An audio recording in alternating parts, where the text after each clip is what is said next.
Welcome back. Now in this video we're going to be talking about the thank you and delivery page. You're going to notice here that you can put in a thank you page, and what you want to think about is what you want this thank you page to say in this space.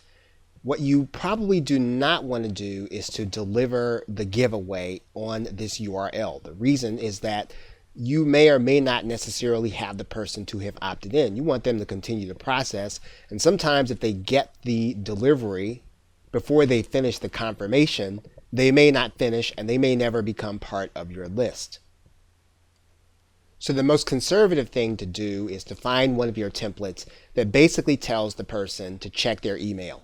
All you're really going to do is tell them that they've signed up, thank you, and now what they need to do is confirm their subscription. Don't assume that they have done this, and don't assume they know how to do this. You want to make sure that you tell them, and if you even want to go one step further, you can autoplay a video on this page that shows them exactly what they need to do. You'll also typically get the opportunity to add in some more copy. Once again, you are giving them incentive to go and actually get the giveaway. So you want them to go and confirm.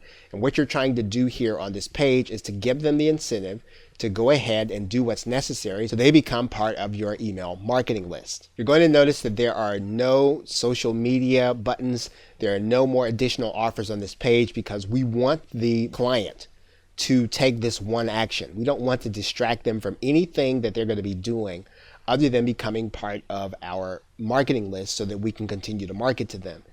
Now, again, you do have the option of sending someone direct to the offer, but you're almost guaranteeing that that person is not then going to be part of your list. So once again, if you're going to do that, just make sure that your testing bears out the fact that it's best for you to show them an offer instead of this thank you page.